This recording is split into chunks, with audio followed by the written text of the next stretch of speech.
Welcome to the Pacific Northwest edition of America Outdoors Radio. We've got a fast-paced hour of fishing, hunting, and conservation covering the nation and the Northwest, including 13 extra minutes of local content you'll only hear on Seattle's sports radio, KJR.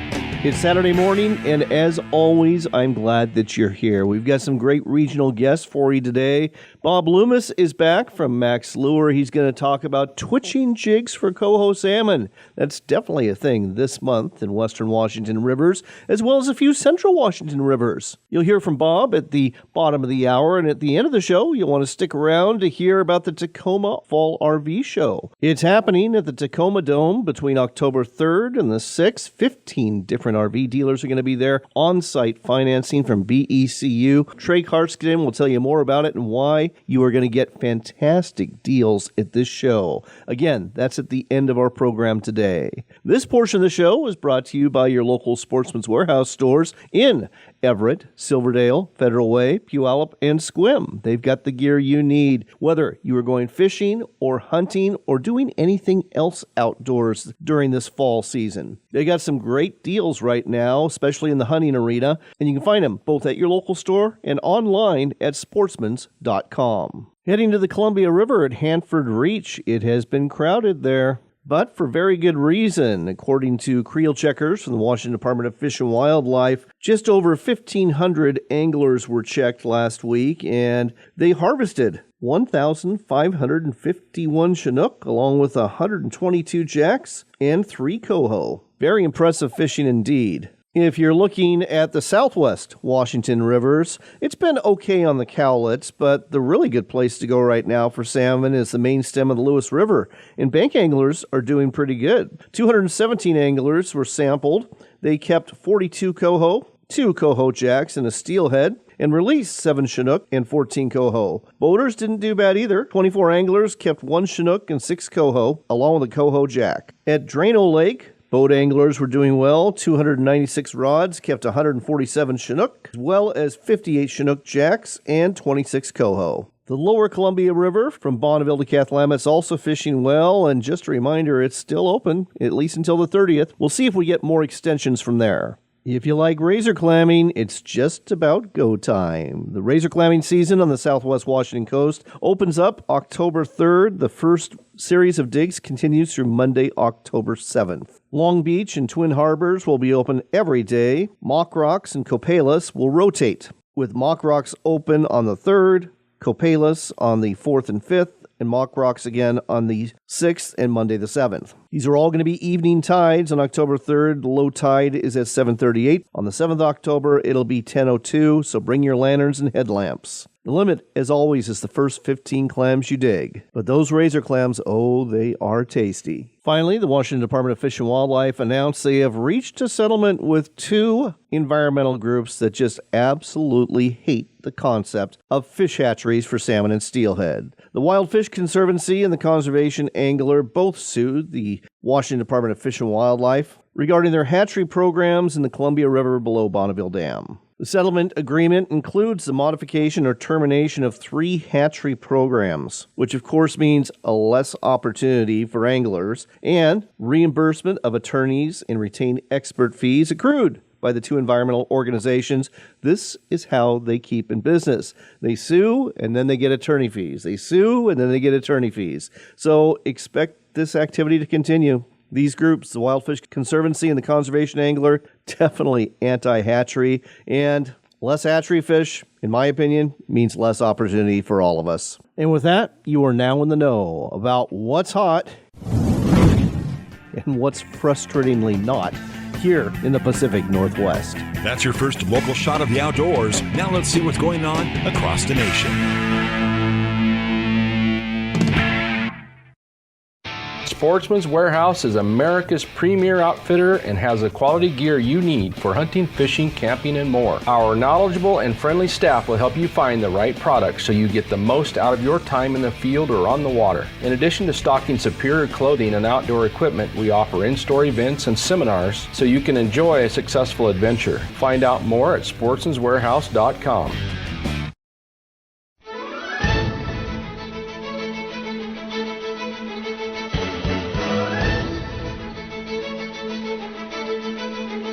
It's time for America Outdoors Radio, the show that covers the outdoor scene across the U.S. of A. and the entire continent. Fishing, hunting, conservation, outdoor recreation, and great destinations. We cover it all every week. It's your country, your outdoors. Let's explore it together with your host, John Kruse. Welcome to the show. I don't know about you, but I've been busy lately, but busy in a good way.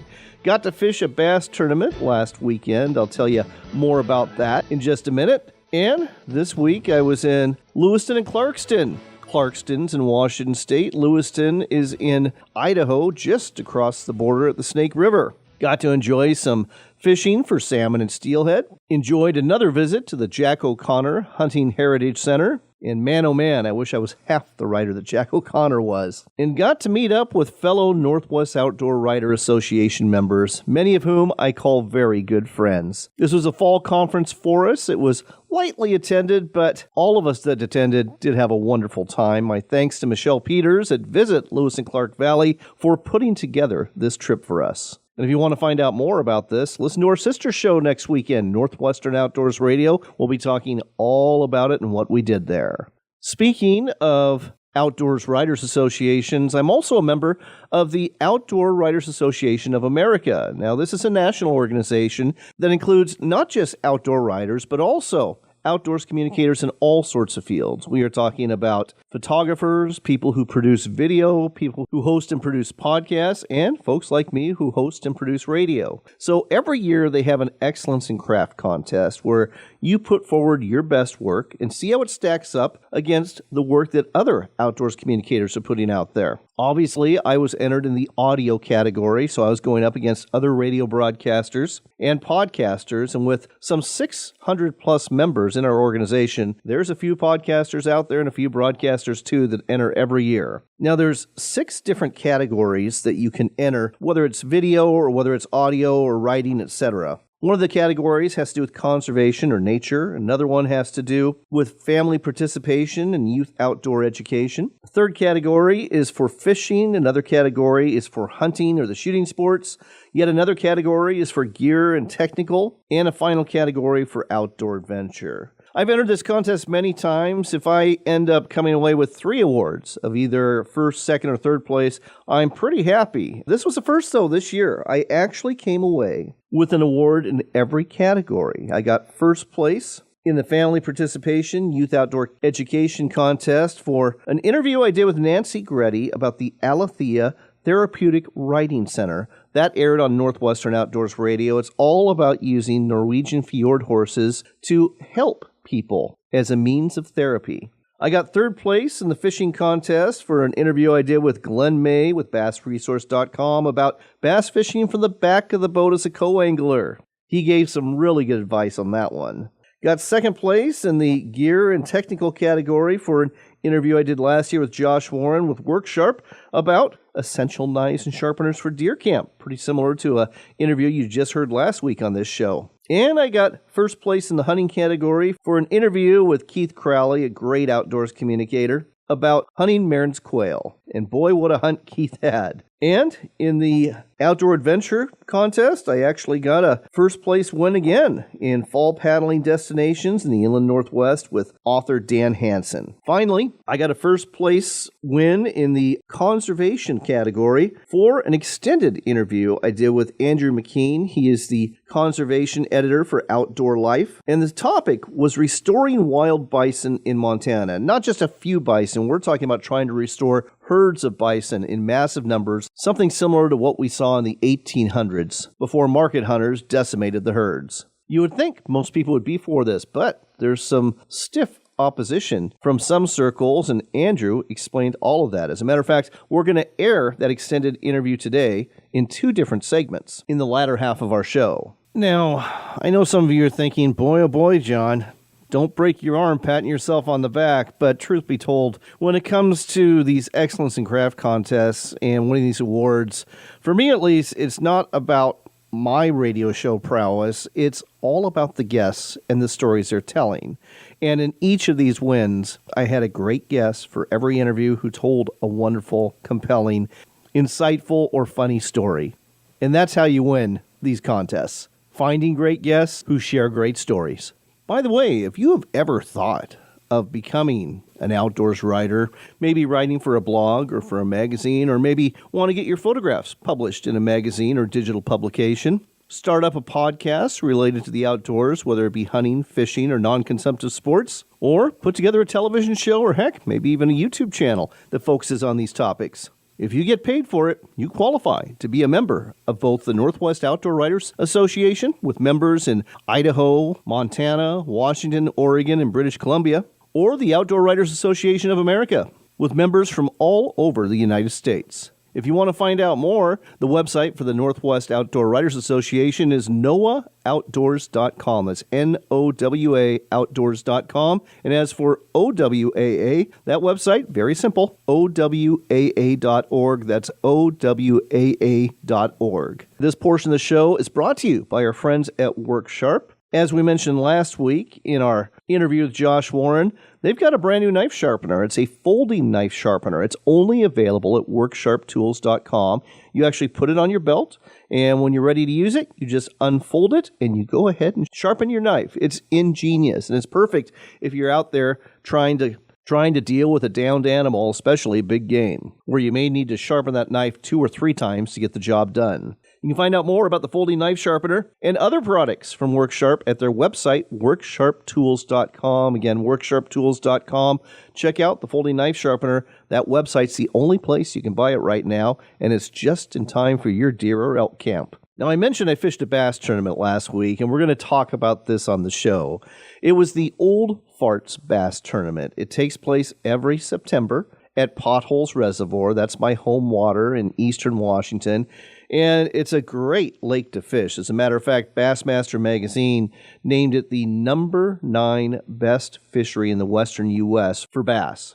My fishing partner is my best friend of some 47 years, Rusty Johnston. We actually met fishing down at a local park when we were both 12, 13 years old, getting ready to go to junior high. And we've been best friends ever since. Now the two of us own a nitro bass boat together, and we love to fish tournaments that come to this lake. So in a few minutes, you're going to hear from the tournament organizer, Tom Melowitz, about the Old Farts Tournament, where at least one member on the boat has to be 40 years of age. And this is kind of a cool tournament. It's low-key, it's a small one, and you know, this is really more the norm than the big tournaments you see on TV. I mean, the real backbone of bass tournament fishing are these small clubs that put on small tournaments. But even though they're small tournaments, there's not a lot of money involved, there's still a lot of fun.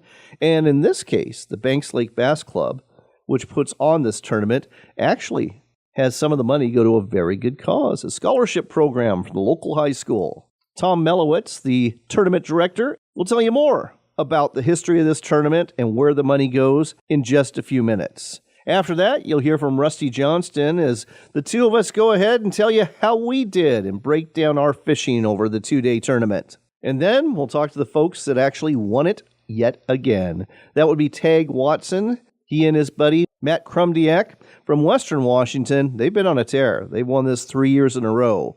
As a matter of fact, in 2 days, the two anglers weighed in over 38 pounds of bass. That's right, about 19 pounds of bass a day for a 5-fish limit. Very impressive. Tag will tell you how they did it and exactly what he used, too. That's some knowledge I might be able to put to good use next year. Put it all together, we've got a fun show coming your way. So pour yourself a cup of coffee or whatever else you might be drinking right now. Settle in, and we'll talk about this little bass tournament, and then we'll have an extended conversation with Andrew McKean about efforts to restore bison in Montana.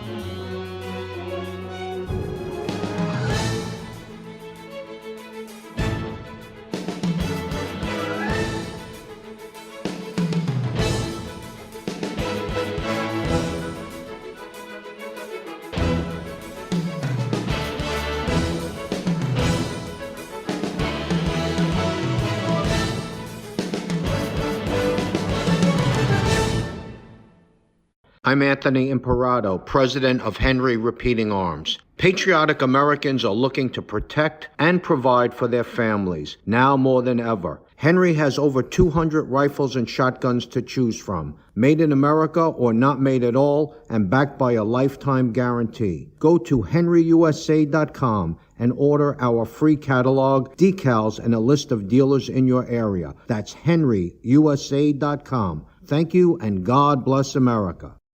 Campers, adventure seekers, hunters, and foodies. No matter the lifestyle, we can all agree on one thing. Great food and great people are worth remembering. At Camp Chef, we don't just make grills. We create each product knowing that a warm meal is always better when it's shared with those we love. Learn more about Camp Chef grills, smokers, and portable cooking equipment at campchef.com. That's campchef.com for a better way to cook outdoors. Wedding rings? I've had as many as I've got fingers on my hands. I started off with the Wedding Ring Classic, of course. That smooth blade from Indiana, that beaded body, the sharp hook. We caught a lot of trout together over the years, but then that patented smile blade wedding ring, well, let's just say it took my fancy, along with the trout and the kokanee. Now I'm going through this new age sort of phase. You might say I'm hooked on the new high UV colored wedding rings, and I'm catching more fish than ever. So yeah, I've got a whole bunch of wedding rings. You should get some too. Don't look at the jewelry store though. These wedding ring spinners are from Mack's Lure, and you'll find them at the sporting goods store near you or online at maxlure.com. John Kruse here, looking to improve your bottom line as a business that caters to outdoors enthusiasts. You can do so for a very cost-effective price by advertising on America Outdoors Radio. I will tailor a marketing campaign for you, reaching hundreds of thousands of listeners every weekend, tuning into our show on 135 stations in 33 states. We've got a sponsor opening right now, so contact me through my website at americaoutdoorsradio.com, and let's talk about helping you. Come to Mardon Resort for some great fishing. Potholes Reservoir has been named as one of the top 10 bass lakes in the western U.S. by Bassmaster Magazine. There's also great fishing for walleye, quality rainbow trout, panfish, catfish, and more. Don't have a boat? Don't worry. If you're staying at the resort, you can fish at the marina or explore the Seep Lake south of the reservoir for good fishing and a beautiful scenic landscape. Plan your trip today by going to mardonresort.com. That's mardonresort.com. This year, resolve to immerse yourself into the great outdoors. Whether you're learning to hunt, fish, hike, camp, paddle, or grill, or are looking to take yourself to the next level, the place to go for the gear you need is Sportsman's Warehouse. With over 145 stores around the nation, Sportsman's Warehouse is truly America's premier outfitter. Find a store near you or shop online anytime at sportsmans.com. That's sportsmans.com for Sportsman's Warehouse. Northwest Oregon's Tillamook Coast is not only the place to go for cheese and ice cream, but also for outdoors fun. Hook into a salmon in Tillamook Bay or one of the rivers flowing into it. Harvest tasty clams from our bays and pull up a crab arena or pot full of big, Dungeness crab. Visit our parks, walk the beaches, explore our forests, and enjoy our coastal communities. You are going to love it here. Plan your trip today at tillamookcoast.com. That's tillamookcoast.com. Explore the Dalles, the hub where discovery and history come together. Whether the Northwest is your home or you're on an adventure, the Dalles welcomes you. Just 80 miles east of Portland is the perfect year-round escape with a community that cares about you. 300 days of sun, breathtaking outdoor recreation, and a downtown full of the unexpected. Oh, and the rich history that began before the Oregon Trail. Start planning at explorethedalles.com.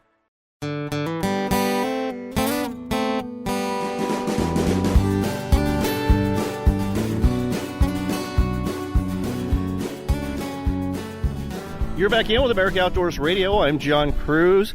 We have been fishing the Old Farts Bass Tournament at Potholes Reservoir in eastern Washington. That's my home lake, and this is a tournament I love. It's a low-key event. It's put on by the Banks Lake Bass Club. And with us here to tell you more about it is the man from the Banks Lake Bass Club who puts this together every year, Tom Mellowitz. Tom, great to have you on the air. Great to be here. We're glad every year to run the Old Farts Tournament. It started, I think, 25 years ago, and we took it over about 7 years ago. Yep, it used to be run by Mardon Resort, and they just couldn't do it anymore because they had another event going the same weekend, so you stepped in, and I'm glad you did. I'm glad I did, too. And the money that we make from this tournament goes towards a scholarship for a graduating senior from the high school in Grand Coulee. Why don't you explain to our listeners, this is a national show here, where is Grand Coulee, Washington, and there's a very well-known dam that's up there, isn't there? Yeah, Grand Coulee, Washington has the Columbia River run right by it, and there's a dam almost in town called the Grand Coulee Dam, which was built, I believe, in 1934 to provide power in Spokane for building airplanes, which was of immense value during World War II. Absolutely. So I think it's great that your bass club, it's not a huge bass club, but the fact that you provide scholarship money to seniors at the local high school there, that's a wonderful thing. Did you come up with this idea? No, actually, one of our members, who's now deceased, unfortunately, Dana Angles, came up with that idea. When we started the club, we held the tournaments and kept the money to buy scales and whatever. And then he came up with the idea, let's give a scholarship to a local senior. You know, we talk about the big bass tournaments all the time, whether it's the Bassmaster Elite Series or Major League Fishing or the National Professional Fishing League. But the fact of the matter is, it's small clubs like yours that's really the backbone of tournament fishing across America, isn't it? Oh, it is, absolutely. How many members are in the Banks Lake Bass Club? Well, I think we have about a dozen right now. It is, but you know, you have opens like this where folks like me can come out and fish. And you know, it wasn't a huge tournament. It was only 13 boats this year, but it's always a lot of fun. The weather was just perfect this year. Oh, the weather was fantastic. And we should also note, in the past it's been a one-day tournament. This year it was a two-day tournament. The reason why is because you love to bass fish too. You actually got to get out here and do some bass fishing, and it turns out you're a pretty good stick. You came in as second place. Yeah, we came in as second place. We were about 2 pounds out of winning, but I had a great time. The fishing was fantastic here. It's as good as any place in the country. Well, there's a reason that Bassmaster named it as the 9th best lake in the western U.S. for bass fishing. So this is a great destination, folks. Potholes Reservoir. And if you're looking for a place to stay while you're here, go to Mardon Resort. They host a lot of these events, a lot of these tournaments. They've got great lodging, RV spaces, and it's definitely the place to be. So Tom, looking forward to fishing with you again next year. Thanks so much for putting this together, for sharing this on America Outdoors Radio. Thank you very much. You have a great day. Next on America Outdoors Radio, it's time to tell you how I did, along with my fishing partner, Rusty Johnston. Rusty, always great to have you on the show. Oh, it's good to be here. Another fun-filled day. So I think this is our 8th time fishing the Old Farts tournament. And this year, it was a 2-day tournament, which is different than the past. And I'll tell you what, day one was starting off really good, wasn't it? Yeah, day one started off crazy. We caught so many fish so quick. We were calling by 7:30. Yes. There's a creek that flows into Potholes Reservoir. There's several creeks, actually. This is one of the major ones. And we pre-fished it, done pretty well there. So we went back on tournament day. There was 2 boats there, us and another one. We were in the sweet spot. And we had 12 fish, mainly between 2.5 and 3.25 pounds, that we got in a hurry. And so we had the boat loaded with nearly 14.5 pounds of fish by 7:30 in the morning. Yeah, it was crazy. It was so fast, it was hard to even keep up. And the ticket for us, Berkeley Bullet topwater plugs. And those were just money. I mean, we couldn't keep the fish off those the first hour after sunrise. So that was good. Things died off after sunrise and the topwater bite went off. So we decided to go to our other place that we usually do well at. But after we left there, you know, we were convinced we were going to be in the money on this tournament. The wheels kind of fell off the cart on day one. Yeah, the afternoon bite, which is normally really good for us, was non-existent yesterday, and we struggled. You know, we usually fish crankbaits out there, especially in certain places where we've done well in September. Matter of fact, most years that's how we fill our boat with our limit, is with crankbaits, deep diving crankbaits and lipless crankbaits like the Berkeley War Pig. This year was not a factor. No, I couldn't even get a bite today on drop shots. It was tough. So we never upgraded, caught a few more fish, maybe 6, 8 more fish, but nothing of any size. So we weighed in at about 14.5 pounds, and we were right in the middle of the pack. I think we were number 7 or number 8 out of 13. So we're in there, and our thinking is, you know, if we have a good day today and a couple of leaders don't have a good day, well, we can catch up and maybe fill our goal of cashing a check. So day 2 opens, we go out to the same place we started yesterday, and what happened? There were some fish that were biting there, again on the poppers. We did have a few fish on, but just couldn't keep them on, and just really, really slow. I think the wind had died down enough to where it wasn't pushing the water, and they weren't there. Yeah, you got a 2-pounder that we put in the live well, and off we went to our next spot that we usually do really well at, usually an afternoon bite at this place, and it was a complete dud. Nothing. Went to our third spot. Nothing. And now it's like 10:30, 11 o'clock in the morning. We've only got one fish in the boat, and we're just hoping for a 5-fish limit at this point. Yeah, and we were trying any spot we could think of that there might be some fish holding, and we finally found one spot where John hooked a few more fish, and we were able to get some. Yep, we managed to scratch out literally a 5-fish limit. We only caught 5 fish all day, and it wasn't pretty. 7.02 pounds. So we ended up weighing in 21 pounds over 2 days at this tournament, and we ended up in 9th place out of 13. But hey, last year we were in the cellar, so at least we climbed out of the cellar. Yeah, we got ourselves out of the basement on that one. Well, there's always next year, and with any luck, we'll have a day 2 like we had day 1 next year, and maybe, just maybe, we will be in the money. If we could have had a day 2, we would have been close. We would have been real close. We would have probably still been about 6 or 8 pounds out, but it's always just fun fishing. It's always fun fishing. All right, Rusty, thanks as always. You got it, buddy. Great times. Next on America Outdoors Radio, we've got the winner of the Old Farts Tournament at Mardon Resort and Potholes Reservoir. It is the reigning champion, Tag Watson, who with his partner Matt Krumdiak, over a 2-day period, caught, 38 pounds of bass? Yeah, 38, 36, I believe. Impressive indeed. You smoked us. We only got 21 pounds in 2 days. Why don't you go ahead and walk us through day 1? What went well for you there?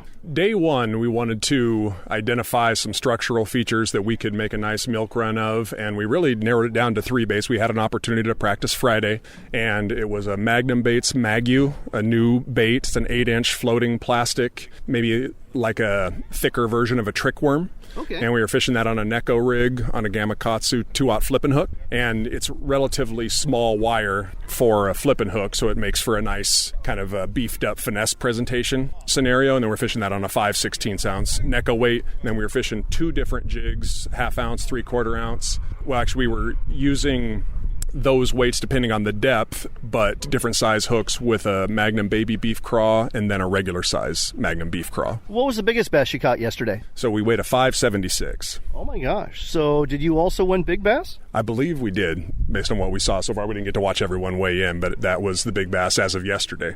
Well, that's impressive. And folks, I got to tell you, small tournament. It's a really low-key tournament, the Old Farts Tournament, where one person has to be over 40. But it's a lot of fun. And the fishing can be very good, as you just heard from Tag Watson here. So day 2, a little bit slower today, but still good.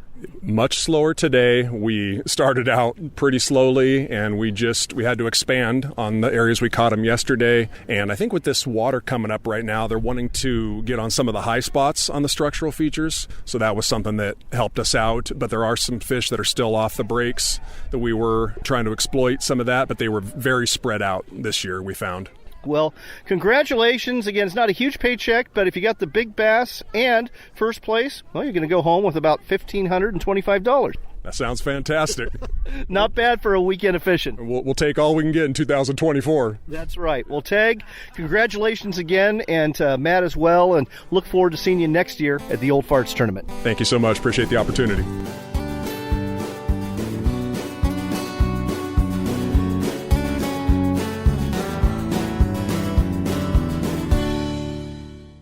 Come explore the Dalles in Oregon for outdoors fun. Hike amongst the wildflowers, bike our riverfront trail, or visit the Gorge Discovery Center where you can enjoy a live raptor display, or even check out our National Neon Sign Museum. But don't forget the fishing. We've got salmon, steelhead, bass, walleye, and monster-sized sturgeon waiting just for you. When the day is done, tell those tall tales at one of our wineries, breweries, or restaurants and plan your next adventure. Find out more at explorethedalles.com.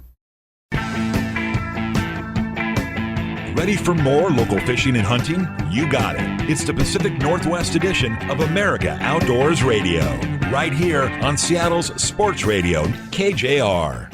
It's that time again. It's time for another Mack's Minute, brought to you every week by Mack's Lure. This week, the topic is twitching jigs for salmon. With us here to give you some suggestions on where you might want to do that is Bob Loomis. Bob, great to have you on the air. Thanks, Sean. Bob, I was actually at the Icicle River today with my son, twitching some jigs for coho. We didn't have a lot of luck, but it was only because the coho just weren't there yet. What are a couple of fisheries you like to use twitching jigs for? Well, John, this time of the year with the water down as much as it is in all of the rivers, that we've got here in Washington State, the west side rivers, whether you're fishing the North Fork of the Lewis, the Cowlitz, the Kalama, or you're fishing, peninsula rivers, the Hoh, Forks, all of those rivers are fantastic fishing with twitching jigs. And the one twitching jig that works really, really well is the Rock Dancer. Now, the Rock Dancer, unlike a lot of jigs out there, it has a bucktail body. Is this a benefit when you're actually twitching, so to speak, for these coho or chum or whatever else you're after to strike? Absolutely. You still have the fluffed up body that you're looking for to give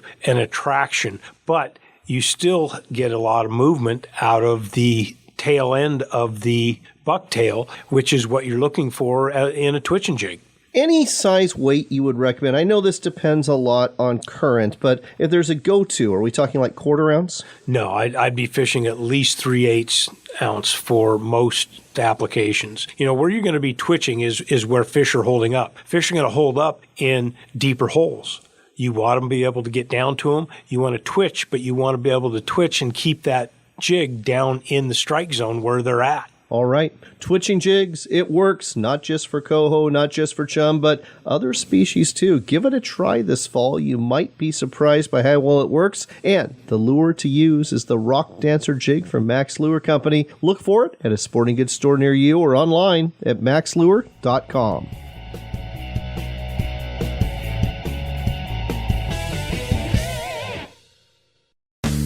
Are you looking for a game changer to help you catch more trout, kokanee, and salmon? No problem. Just tie on Mack's Crip Lure. Cast it or troll it. Either way, its specially designed ring chamber emits a low-frequency vibration with its erratic movement. It will catch more fish and make them strike. Better still, the different colors for the lure can be matched to just about any fishery. Look for the Crip Lure from Mack's Lure Company at a sporting goods store near you or go online at maxlure.com.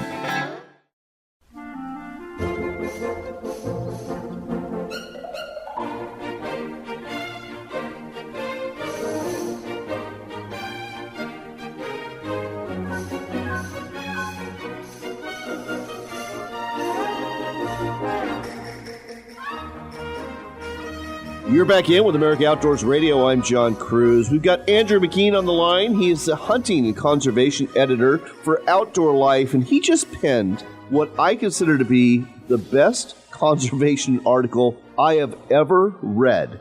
It is all about bison, buffalo, and how they almost went extinct in the 1800s here in America, and our efforts to bring them back and why those efforts have fallen short. Andrew, welcome back to the show. John, thanks for having me. This is fun. This is not just fun. This is a fascinating story. And your article actually starts off in the 1880s at a location in eastern Montana, not far from where you live, that was the site of the last big buffalo hunt. Tell our listeners about this and why this hunt occurred.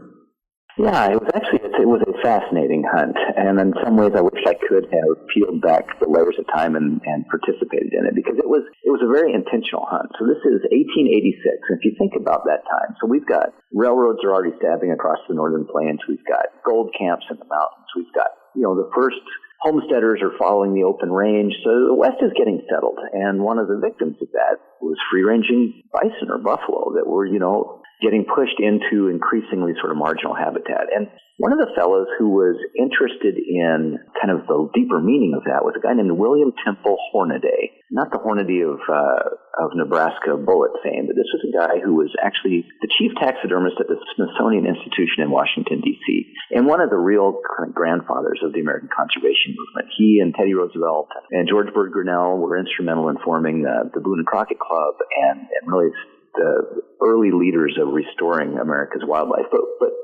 William Temple Hornaday could kind of look forward a little bit and say, man, we're about to lose this species. And it's interesting, just one of the, I think, signs of the times, the reaction was not to conserve habitat or to kind of do all of, have regulatory protections, all of the things that we might do in the modern age of conservation. Instead, he's a taxidermist. He's like, I am going to go and bag the last of the buffalo and at least preserve the living memory of them in hides and skulls, and I'm going to bring them back to the Smithsonian Institution. So with 6 other hunters, maybe 7 other hunters, he arranged an expedition into remote eastern Montana, like you said, John, not that far from where I live in the northeastern corner of the state. So this would have been along the Musselshell River to the southwest of me, into this really gnarly, badlandy, adobe scoured country, which is where buffalo had been pushed because they really couldn't exist in some of the more fertile areas or areas where the railroads had come. And anyway, at about this time of year, it was late November, December, he and his party set up camp for 3 or 4 weeks and just,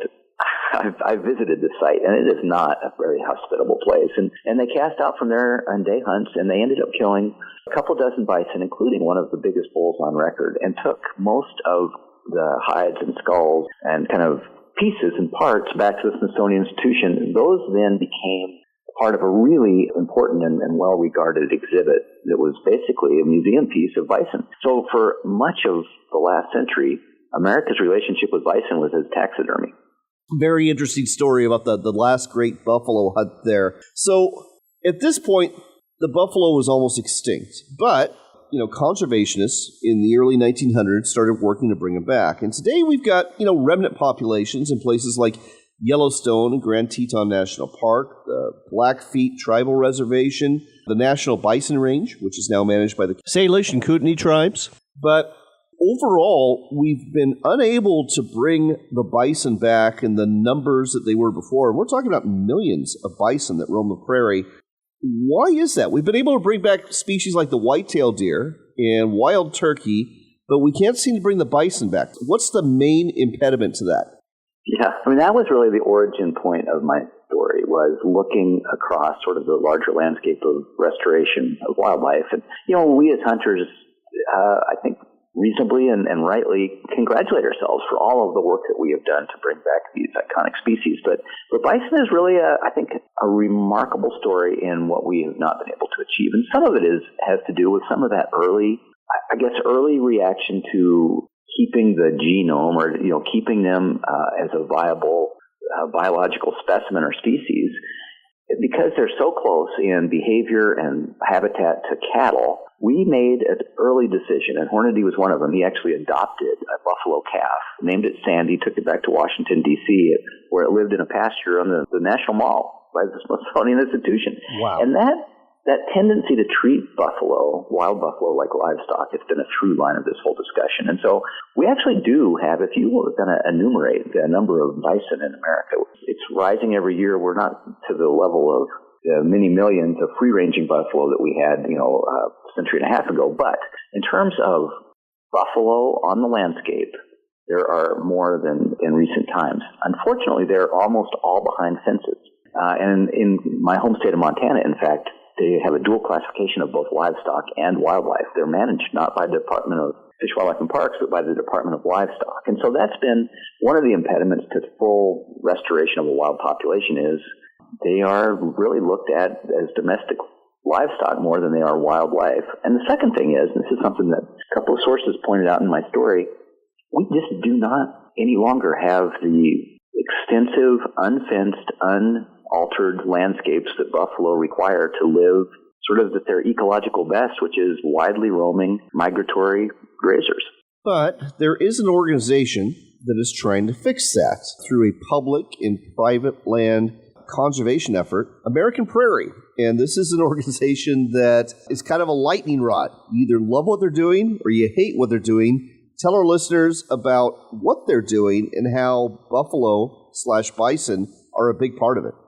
Boy, you framed it really well. It is a polarizing group. And this area I live in eastern Montana can seem sort of lonely and forgotten in a lot of ways, but there's so much happening here in terms of conservation and these big picture things. So American Prairie exists to the west of here, sort of in north central Montana, but their idea is to manage and control up to 5 million acres of prairie through a combination of buying private ranches or ranches with private land that have an associated BLM public land lease with it. And so by doing that, they can start to influence huge chunks of country. What their real intention is to restore the native grassland ecosystem. And what they told me in the context of the story, so they've got a buffalo herd that's growing and very intensively managed and intentionally managed to someday be, this widely roaming kind of quasi-wild herd. What they told me is, hey, we are not a buffalo project. We are a grassland project. And we have buffalo because they are agents of grassland change and ecology, which I get. You read all these historical narratives of how buffalo would move across the landscape and create wallows and have intensive grazing patterns that allowed all of sort of the other food chains of wildlife on the prairie to exist. And so that's what American prairie is doing, but you nailed it. They are very polarizing. You either think that they're disruptive and unwelcome visitors to a place that is really, through livestock grazing, has done a pretty good job of ecological restoration, or you think that they are great heroes that are going to really bring back not only buffalo, but in time probably prairie wolves and grizzly bears and all of the other occupants of the prairie that Lewis and Clark saw when they came through here in 2003 to 2005. Well, if you don't mind, Andrew, I'd like you to stick around because we've got more to dive into on this subject. It was an extensive article, and we are not finished with this story yet. Can you hang around? Okay, I certainly can.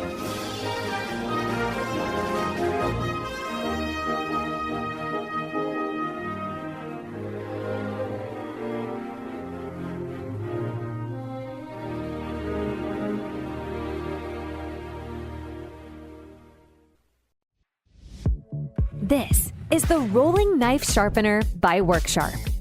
Designed to make sharpening fast, easy, and work every time.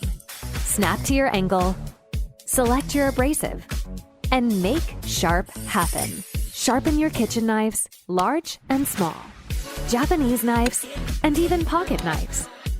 The magnetic angle base secures a wide range of knives at 4 set angles. 3 premium abrasives deliver fast sharpening and exceptional results. The tri-axle drive system allows you to follow the curve of your longest blade.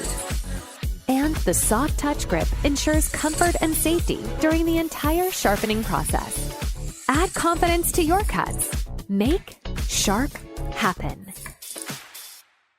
Let me introduce you to the Camp Chef high-pressure outdoor cooker line. We built this line of cookers with those summer seafood boils in mind. Whether you're looking to boil for a large group or just for the family, there's a high-pressure outdoor cooker built for everyone to enjoy. They come in 4 different sizes, from 30 quarts all the way to 100 quarts. Put that in perspective, that's 15 pounds of crawfish in the 30 quart and 50 pounds of crawfish in the 100 quart. So no matter how large your party is, you'll have the right tool for the job.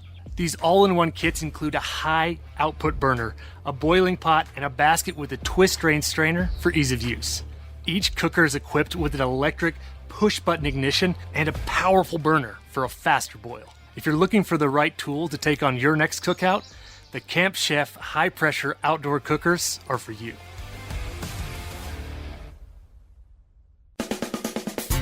Sportsman's Cove Lodge is Alaska's best lodge, and as you know, I'm a big fan. I've been to Prince of Wales Island in southeast Alaska several times. I love the float plane ride in. I love the fishing for halibut, salmon, and cod, and I can't get enough of the fantastic food and dynamite hospitality that they offer at the lodge. Now they are building new accommodations, new rooms that'll have television. They've brought Wi-Fi to the lodge too, and they're even offering extended 7-day stays with not just fishing, but other adventures too, as well as the opportunity to have a corporate retreat. Find out more about Sportsman's Cove Lodge and book your stay today at alaskasbestlodge.com. That's alaskasbestlodge.com, and use the promo code RADIO10. That's Radio 10. Let me repeat that one more time. That's alaskasbestlodge.com and the promo code RADIO10 for 10% off your next adventure. Public lands and waters are integral to our outdoor heritage. Become a member of Backcountry Hunters and Anglers and stand up for our public lands and waters. Visit backcountryhunters.org today. You know, a lot of times you have to choose between something high quality or something that saves you money. But if you could get both, why not? Especially when it comes to healthcare, and that is MediShare. You get both. Many families save $500 a month with MediShare, and that's huge. But it's also true that people wind up way more satisfied too. The member satisfaction rate for MediShare is double that of the typical health insurance plan. Double. That's because MediShare works. It has for more than 30 years. It's a community of Christians who have shared more than $5 billion of each other's bills. People love having telehealth. They love the huge PPO network. So, yeah, really, you can save a ton and like it better. Imagine being happy with how you're taking care of your health care.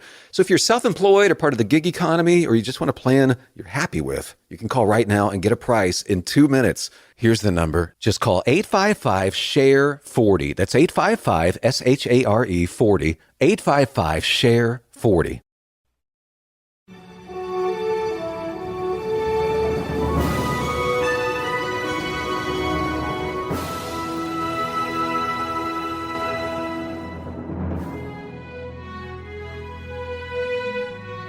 Welcome back to our conversation with Andrew McKean about trying to restore buffalo to the landscape of America, especially on our prairies. We just told you about the efforts of American Prairie, a nonprofit organization that's quite a lightning rod when it comes to what they're trying to do to restore prairie grasslands to Montana and the buffalo along with it. But there's other impediments to restoring bison as well. And surprisingly, one of those impediments has to do with the politicians in Montana. They are dead set against restoring bison, and so are livestock owners, and it all comes down to a disease called brucellosis. Tell us what this is.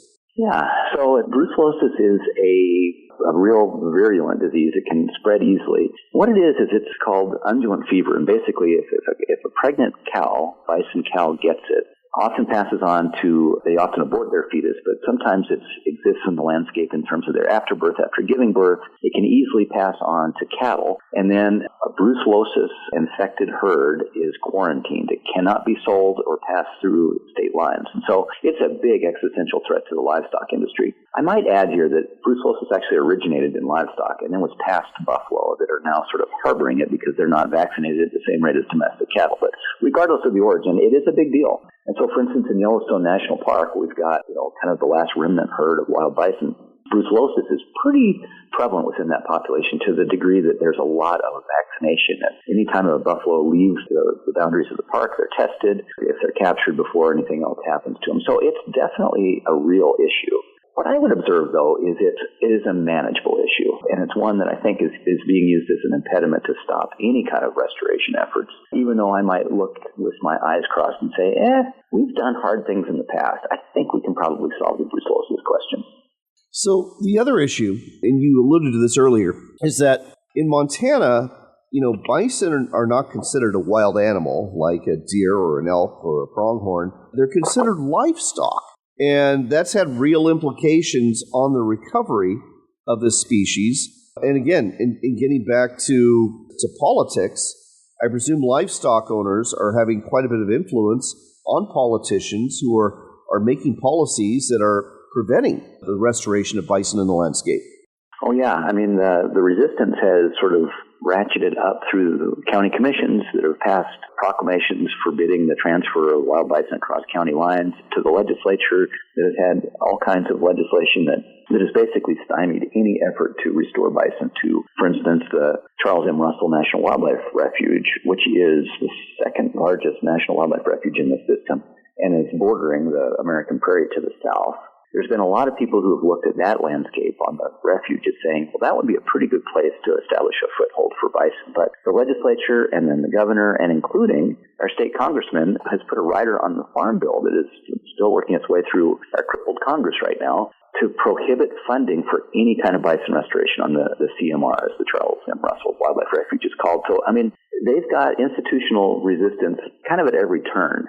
And you're probably heading down this direction. So one of the interesting things about this story that I was kind of diving into is it's almost like there's pressure at the seams. And anything that's pressurized is going to find a way to kind of work away the impediments. And one of the things I think is fascinating about this story is the American Indian population. And in Montana, we've got 8 reservations and a number of recognized tribes, and all the way across the Northern Plains, there is a lot of energy in Indian country to bring back bison, which is just kind of a delicious irony when you look at a lot of the bison removal back when, we also had free-ranging Indian populations, and their sort of taming and put on reservations was concurrent with getting rid of the bison that they relied on. So there's been a long relationship, obviously, with the Northern Plains Native Americans and bison for a long time. And I think it's interesting that they are now, the tribes are saying, give us a chance. We've got a long relationship with this animal, and we've got a lot of interest in bringing them back. And so I spent quite a bit of time on the Fort Peck Indian Reservation. It is the recipient of a lot of the excess bison from Yellowstone Park. On the reservation there, they've got a big holding facility to quarantine animals, ensure their brucellosis is free, and then a certain percentage of those animals are then distributed to other Indian tribes on the Northern Plains to start to develop their own herds. So it's just kind of an interesting look at maybe a possible future of bison recovery. Do the tribes on their reservations have enough room to actually restore the bison to numbers like we've seen before? Or is it still going to have to be some sort of partnership with the federal government where we're putting them on these vast refuges like the Charles M. Russell National Wildlife Refuge? That's a very, very good question. So I will allude to a couple of different reservations that have, I think, a couple of different ways of handling that. So on Fort Peck, the tribe that's receiving the Yellowstone bison, they've got a huge, I think it's about a 30,000-acre pasture, and it does have exterior fences. So you could say, well, this is still a fenced population of bison. What they've done is they've divided their herd into two parts. They've got what they call the business herd or the commercial herd, where they sell hunts to non-tribal members, and they basically treat it as sort of a commodity. And then they have their cultural herd, and what they do there is they use those bison for powwows and for ceremonies and for the more sort of, kind of sacred cultural parts of their religion and their culture that bison were a part of long before white people showed up on the landscape. And so that's one model where you've got a gigantic pasture where they're sort of managed intensively and intentionally. On the other side of the state, there's the Blackfoot Reservation that just released, I think, 20-some bison on their reservation. They do not have a fence on their western boundary that then conjoins with Glacier National Park. And I can blur my eyes a little bit and see into the future of those bison leaving Indian country and heading into the national park and establishing a footprint there. The same thing could happen in the Bob Marshall Wilderness to the south of the Blackfoot Indian Reservation. So, bison are going to go where they want, which has always been part of their problem when it comes to, moving across sort of a domesticated landscape. But it's going to be really interesting in the next a couple of decades to see how they are both tolerated and how they expand naturally. Fascinating discussion, and folks, if you want to find out more, go to outdoorlife.com. Check out the in-depth deep dive about bison recovery, written by Andrew McKean. Again, probably the finest conservation article I have ever read in my life. Definitely worth a good read. Andrew, always a pleasure. Well, the pleasure is mine. Thanks for having me, John. This portion of the show is brought to you every week by our friends at Henry Repeating Arms. It's a company I really get behind because they make all of their firearms right here in America. Now, Henry Repeating Arms is known for their classic, beautiful lever-action rifles, and they come in all sorts of different calibers. Everything from .22 caliber up to 30-30s and 357s and 45-70s and a whole lot more. They also have recently come out with revolvers and a 9mm carbine that's great for self-defense or to have out on the ranch. And they've even got some single-shot and lever-action shotguns, too. All of their firearms are rugged, reliable, accurate right out of the box, and they all come with a lifetime satisfaction guarantee. So go to henryusa.com, check out the lineup of products they have available, look for an authorized dealer near you, and don't forget to ask for your free decals and catalog while you're there. The website again, henryusa.com. In other news, if you're a Saturday listener, you may be aware that it's National Fishing and Hunting Day. A day that we celebrate both of these pursuits that many of us have grown to love and have passed down from generation to generation. There's a good chance that your state Department of Natural Resources or Fish and Game is going to have some activities and events going on. So go ahead and check your state website and see if something's going on near you and take your kid or grandkid to it. In addition to being National Hunting and Fishing Day, it is also National Public Lands Day for Saturday listeners. That's right, September 28th is a day that we celebrate our public lands, not just national parks, but also other federal lands, operated by the U.S. Forest Service, the Bureau of Land Management, and other agencies. As a matter of fact, this is a free day to visit all of your federal public lands. No fee is required. So if you want to head to a national park near you where you normally would pay a fee, or maybe a Forest Service trailhead where you normally have to have a pass, well, you don't need one for Saturday, September 28th. And from the Hunting Wire, we want to share something from Arizona. The Arizona Game and Fish Department is urging hunters not to wait until the last minute to apply for 2025 spring hunts. The deadline for the department to receive all applications for spring turkey, javelina, bison, and raptor capture is 11:59 p.m. Arizona time, Tuesday, October 1st. So you really are just about at the last minute here when it comes to this application. And boy, oh boy, they got some really interesting things you can do in the spring. Had no idea they had a bison season or a raptor catcher season either. On that note, we've got to start wrapping things up. If you didn't hear the whole show or if you missed past shows, you can always look for our podcast. Just look for America Outdoors Radio. And if you want to hear the expanded Pacific Northwest version of our show that airs on Seattle Sports Radio KJR Saturdays at 7 a.m., you can hear it on YouTube. That's right, the Cove Sportsman's Network carries that podcast, and it's the only place you'll hear it. It has expanded coverage covering the outdoors in the Pacific Northwest. It is time to go, so here's hoping you are blessed in the days ahead, that you're healthy too, and that you get to spend some time in nature. After all, it is your country and your outdoors, so get out there and enjoy it.